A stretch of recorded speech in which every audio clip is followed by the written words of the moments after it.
குடிமகன்கள் உங்க எல்லாருக்குமே ஒரு சந்தோஷமான செய்தி இருக்கு. டாஸ்மாகே மாத்த போறாங்களா? சரி, மாத்துறது மூலமா நம்மளோட நாட்டு பகுதியான கல் ஏதாச்சும் கொண்டு வருவாங்களான்னு பார்த்தா அதுவும் கிடையாதான். சரி, அப்ப என்ன தாண்டா புதுசா பண்ண போறீங்கன்னு கேட்டா கடையே புதுசுப்படுத்த போறாங்களா? கடையை எக்ஸ்ட்ராவா 250 ஸ்கொயர் ஃபீட் இன்க்ரீஸ் பண்ண போறாங்களா? 250 ஸ்கொயர் ஃபீட் இன்க்ரீஸ் பண்ணி அதுல எதை கொண்டு வர போறாங்களா? கோல்டு ஸ்டோரேஜ் அமைக்க போறாங்களா? அந்த கோல்டு ஸ்டோரேஜ்ல எதை ஸ்டோர் பண்ணி வைக்க போறாங்களா? வெளிநாட்டு இம்போர்ட்டட் சரக்குகளை எக்ஸ்ட்ராவா அமைக்க போறாங்களா? இதன் மூலமா நம்ம தமிழக அரசாங்கத்துக்கு எக்ஸ்ட்ராவா 1000 கோடி என கிட்ட ஆண்டு வருமானத்தை கூட்ட போறாங்களா? இனிமே நீங்க யாருமே இதன் மூலமா வர காலங்கள்ல பாண்டிச்சேரின்னு அலைய வேண்டிய அவசியமும் இல்ல. அங்கிருந்து சரக்கு பதுக்கி எடுத்து வந்து போலீஸ் கிட்ட பார்டர்ல மாட்ட வேண்டிய அவசியமும் இல்ல. இந்த திட்டத்தை கொண்டு வரது மூலமா ஒரு பெரிய மோனோபோலி சிஸ்டமே உடைய போகுது. என்ன தெரியுமா? திமுக அண்ணா திமுக ரெண்டு பெரிய கட்சிகளுடைய இன்டைரக்ட் இன்ஃப்ளூயன்ஸ்ல சில பிராண்ட்ஸ் மட்டும் நம்ம டாஸ்மாக் ஆளுமை பண்ணிட்டு இருந்தாங்க. எப்படி தெரியுமா? 3 பிராண்ட்ஸோட சரக்குகள் தான் பெரும்பாலும் டாஸ்மாக் கடைகள்ல ஆளுமை பண்ணோம். ஒன்னு மிடாஸ், இன்னொன்னு எஸ்என்ஜி, இன்னொன்னு கால்ஸ். சரி, இந்த எஸ்என்ஜி நிறுவனத்தோட ஓனர் யாரு? எஸ்.என். ஜெயக்குமார். யாரோட பீரியட்ல இதுக்கு இந்த சரக்கு தயாரிக்கிறதுக்கான லைசன்ஸ் வழங்கப்பட்டது தெரியுமா? 2010, அதாவது 2010 நம்ம ஐயா கருணாநிதி அவருடைய பீரியட்ல. சரி, கால்ஸ் என்ற நிறுவனத்தோட ஓனர் யாரு? எஸ். வாசுதேவன்.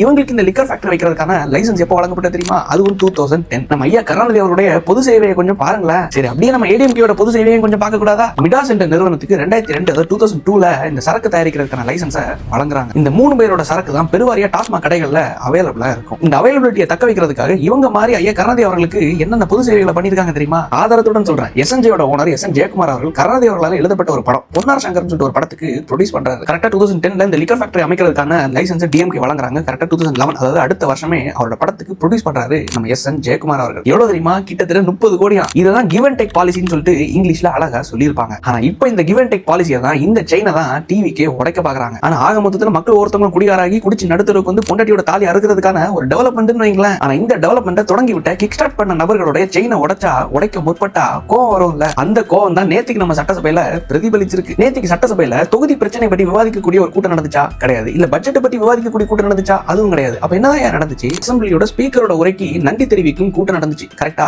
இந்த பேசிக் கூட தெரியாம எதிர்க்கட்சி இல்லிட்ரேட்ஸ் எல்லாம் என்ன பண்ணிருக்காங்க தெரியுமா? வாயத்துறையான்னு இவங்க எங்கேயோ கொண்டு வாய வைக்கிற மாதிரி அந்த பழக்கத்துல வாய வச்சு எந்திரிச்சு நின்று திட்ட ஆரம்பிச்சிட்டாங்க. அதுக்கு டிவிகே சார்பா எம்எல்ஏ தானு அவர்கள் இறங்கி அடிக்க போறாரு. அதுல சின்ன கைகளை பாக்குதுன்னு வச்சுக்கோங்களேன். என்னோட ஒரே கேள்வி, சொன்னா கோவம் வருமா வராதா? இதுதான் கருணாநிதி அவருடைய வளர்ப்பு. ஜெயலலிதா அம்மையார் அவருடைய செயலை கிழிச்சு சட்டசபையில எல்லாருக்கும் முன்னாடி அசிங்கப்படுத்தினவங்க இந்த புதுசா வந்த சின்ன பசங்களை இது மாதிரி கெட்ட வார்த்தைகளால பேசி அசிங்கப்படுத்துவாங்களா மாட்டாங்களா? ஆனா ஆளுங்கட்சியான டிவிக்கோட தவறையும் நம்ம பேசணும்ல. லைவ் நாங்க திமுக மாதிரி கட் பண்ண மாட்டோம்னு சொல்லிட்டு நேத்து இதுனா நீங்க திமுக மாதிரியே கட் பண்ணது உண்மையிலே தவறு தானாங்கய்யா. அதை பத்தி கேட்டதுக்கு நான் உள்ள இருந்தனால தெரியலங்கய்யா. நான் வர்ற காலங்களில் இந்த லைவ் ஒழுங்கா டெலிகாஸ்ட் ஆகப்படும் சொல்லிட்டு அந்த துறையோட அமைச்சர் ராஜ்மன் அவர்கள் சொல்லியிருக்காரு. வர காலங்களில் பொறுத்திருந்து பார்க்கலாம். ஆளுங்கட்சியான டிவிகே கிட்ட என்னோட இன்னொரு கோரிக்கை என்னன்னா, நீங்க இந்த டாஸ்மாக் கடைகள்ல துறைகள்ல இந்த மோனோபோலி இந்த செயினை உடைக்கிறீங்க எல்லாம் ரைட். இந்த இம்போர்ட்டட் சரக்குகளோட நம்ம இயற்கை பானமான கல்லுல கொஞ்சம் ஃபோக்கஸ் பண்ணீங்கன்னா உண்மையிலேயே அதை தயாரிக்கிற விவசாயிகளும் நல்லா இருப்பாங்க. அதனால பயிரப்படுற குடிக்கப்படுற குடிமகன்களும் நல்லா இருப்பாங்க நம்புறேன்.